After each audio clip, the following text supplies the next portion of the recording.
Good morning. Thank you for watching this video today on the 19th of September 2020. I've decided to make this video after reading an article in the British Medical Journal. This is a discussion of Operation Moonshot.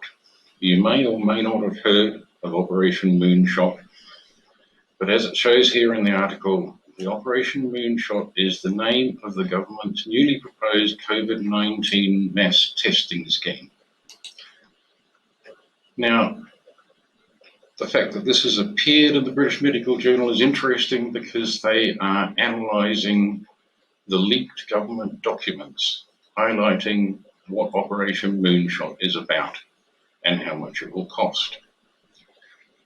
Probably the first most alarming matter that becomes evident here is that the government intends to spend, as shown down the bottom here, £100 billion to implement this Operation Moonshot.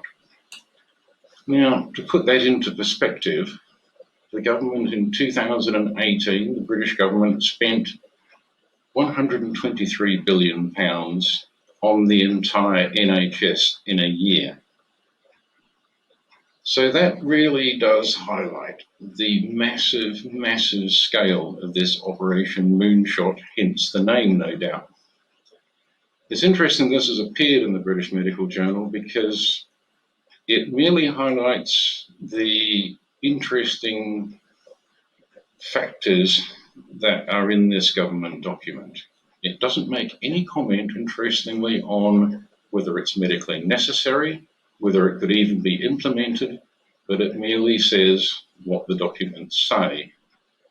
Now, of course, aside from this alarming expenditure, which, if you are someone who believes COVID is dangerous, should the government spend nearly the entire cost of the NHS in a year testing for this? Because that's the proposed scheme, is that it's about COVID-19 mass testing.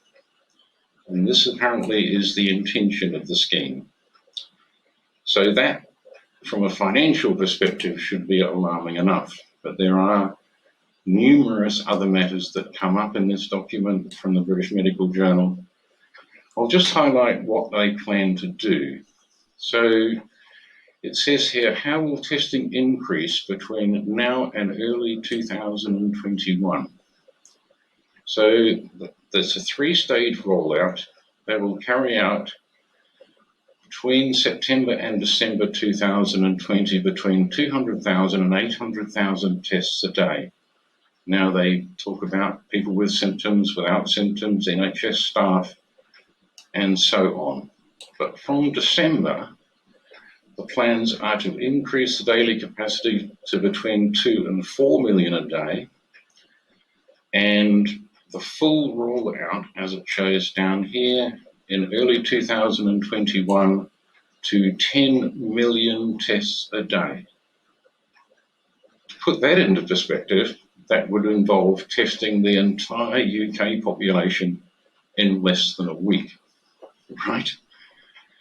Also highlighted in this paragraph above here is that this would involve mass testing of all homes in local areas or cities where the prevalence rises. Notice the term all homes. That will be highlighted as we get further into this. So they discuss how they're going to increase the capacity. So of course the government will use partners, potential partners for laboratory testing and so on. Interestingly, the document only lists one company, AstraZeneca, for laboratory testing, and you could question whether hundreds of millions of pounds should be going to a single company. It also mentions potential partners as Boots, Sainsbury's, DHL, Kuehne+Nagel, G4S and Serco. Now, okay, you can understand Boots and Sainsbury's are local companies to the people who might want to be tested or may not wish to be tested. But more interestingly is the mention of G4S here. Now, G4S, as you may or may not know, is a security company, and they work in private-public partnership with the government, providing security for the government. So one has to question, are these tests which are being transported to the test centres so valuable that G4S is required to ensure their security while they get there? Or is G4S possibly being used to implement security at these test centres? Because, as you know, there may be a few people who are reluctant to be tested. And as I highlighted up here, mass testing of all homes. So that raises the question about how this will be carried out. And it discusses commercial partnerships with companies, etc., etc. Then the article in the British Medical Journal goes on to say, where will people be tested? Now, obviously, general practices, pharmacies. It goes on to workplaces, schools, and community-based test sites. That brings to mind a presentation by Matt Hancock, the Health Secretary to Parliament, that my wife and I were watching just the other day. Unfortunately, I haven't been able to find the video of it, but he made a Freudian slip while presenting this information to Parliament.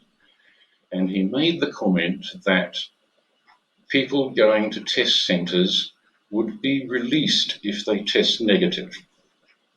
Now, if you read between the lines on that statement, he is basically saying that the government's intention is everyone who goes to a test centre will be detained until they test negative. That is effectively what he was saying. And if you look at the involvement of companies such as G4S here in this project, then you have to wonder whether G4S is actually going to be used to implement security at test centres, because there are sure to be people who perhaps might want to not go for a test, or they might wish to leave after being tested. But apparently, according to Matt Hancock, no one will be released until their test results come back. That is an alarming statement by the Health Secretary. So let's move further on then and look at this. Are there any plans to get the public on board? In other words, how are they going to implement this when there may be some reluctance? Well, this is where it gets really alarming. If you look at what they say here, they point to enforcing testing via a sanctions-based model. Now, many of you may be familiar with the term sanctions as applied to countries or individuals, politicians in countries. So what does sanctions mean from an international perspective? Well, they generally involve either preventing someone from being able to travel to other countries, or they involve the imposition of financial sanctions. So you think about that, a sanction-based model, how would that be imposed on a person on an individual basis to force them to accept testing? Well, I mean, it's pretty obvious that some of these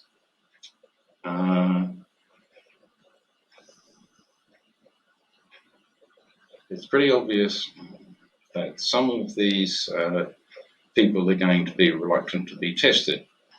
And a sanction-based model on an individual basis will almost certainly be a result of their government denying the payment of pensions or other government services, and also restricting people's access. As it says here, offering individuals opportunities access from being tested, such as being able to attend events. So there will be restrictions on what a person can do if they are not tested, apart from the possibility of having your benefits removed or not being paid your pension.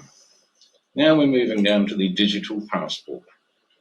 So testing for access to certain spaces is heavily featured in the documents with reference to immunity virus-free passports, likely to be available through an app. The plans say that testing could be used to give people the assurance, at least for a limited time, they are unlikely to have the virus and are at low risk of transmitting it to others. So clearly there is an intention here to restrict what people can do if they are not prepared to get tested. So moving on from there, this gives an idea of what those restrictions might be. A negative test, as it says here, a negative test may inform not just whether you could attend an inpatient appointment, but whether you can go to work that day, access a venue, get on a flight, or visit an elderly relative. So basically, that is the intention, is to restrict people's ability to travel or even to go to work. So yes, £100 billion to be spent on this kind of draconian measures. I don't know if you've seen, I've certainly been alarmed by videos coming out of Australia of people being violently arrested for not wearing a face mask or attending an anti-lockdown protest. And currently there are proposals before the Victorian Parliament to lock up people who may be at risk of not following lockdown orders. So this is a thought crime. And they are literally talking in Parliament about locking up people who they think may be at risk of not following lockdown orders, including their immediate family. Now that is just staggering. And honestly, this is an extremely dangerous precedent which will be rolled out in other countries. And it's pretty clear from the amount of money being spent on this Operation Moonshot that the British government intends to carry out the same kind of draconian measures here. So I just wanted to highlight all of these because this is an extreme danger that we're all facing, and everyone needs to be aware of exactly what is going on here. Thank you.